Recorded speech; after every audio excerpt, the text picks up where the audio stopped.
All right, we've got another Lego update. So yesterday I was working on the drop tower or the rain tower, whatever you want to call it.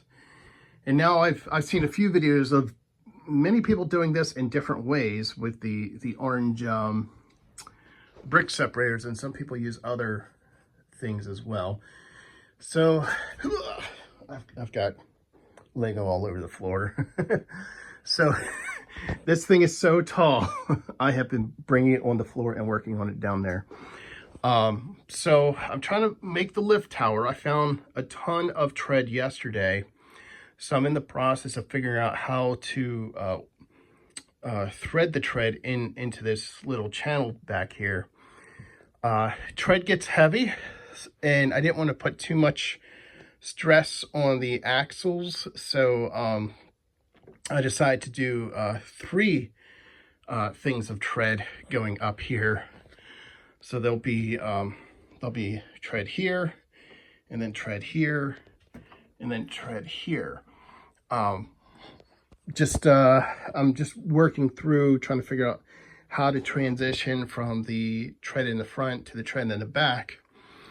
And I've got this gearing that allows the tread to one piece of tread to drive the other piece of tread.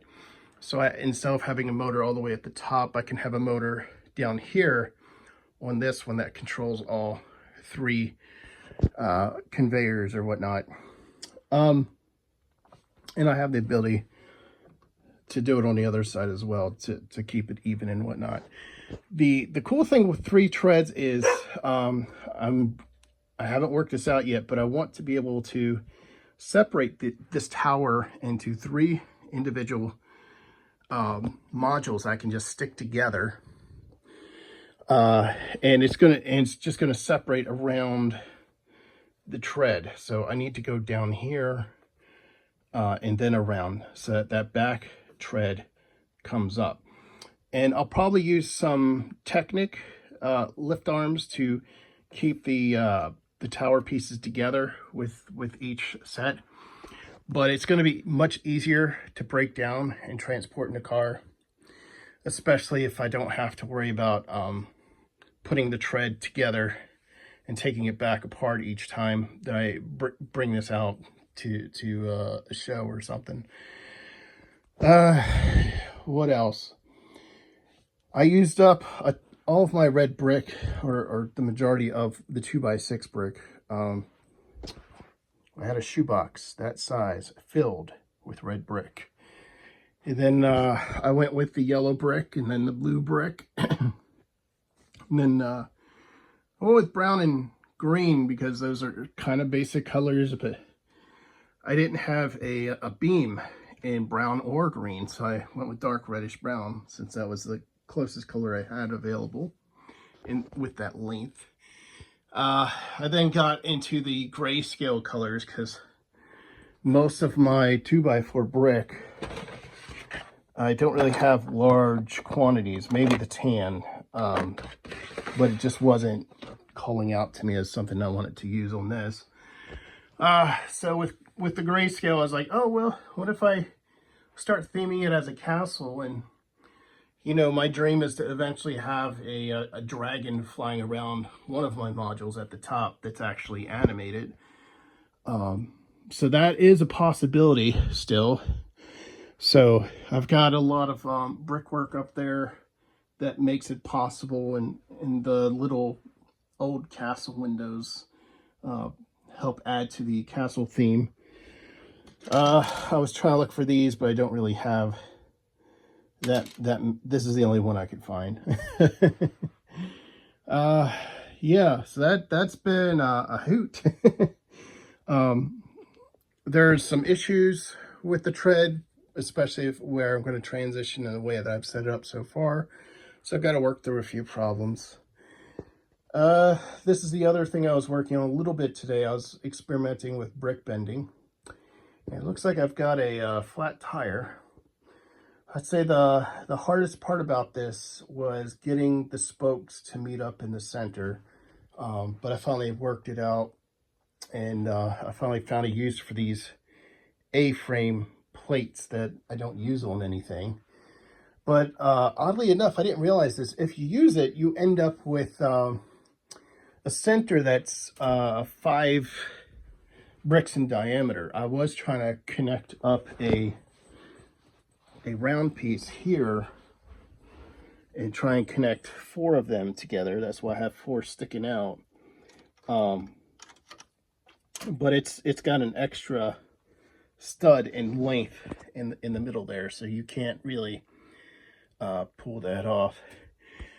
Usually I see a giant Ferris wheel at GBC loops that Tom Atkinson has made. I don't know if I want to do a Ferris wheel with this.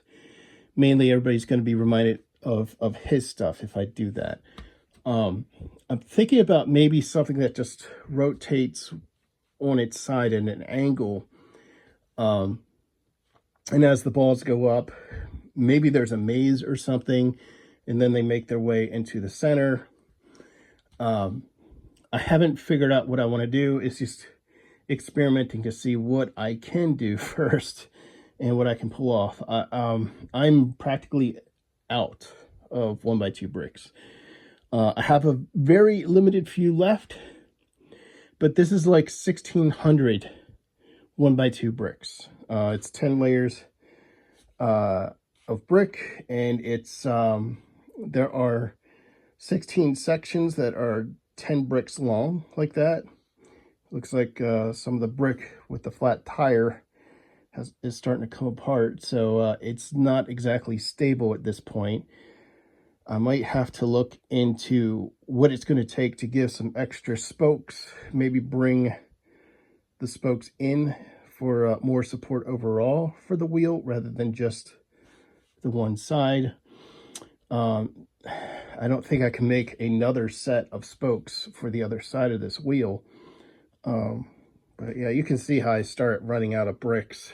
And so instead of these large sections, I've got this kind of lead-in pattern, and then it just gets really chaotic towards the end, where I start introducing transparent bricks as well. Yeah, so nothing to show in action just yet, other than the conveyor belt can move. Oh, that's not good. I have to figure this out a little bit better to get it at an angle, because that just lifted it up. Lots of little tinkering things, and the one thing you don't want is to bring a GBC module that you've been constantly tinkering and have not had on a consistent run to figure out the kinks. Yeah, so fun stuff. That's about all I've got right now.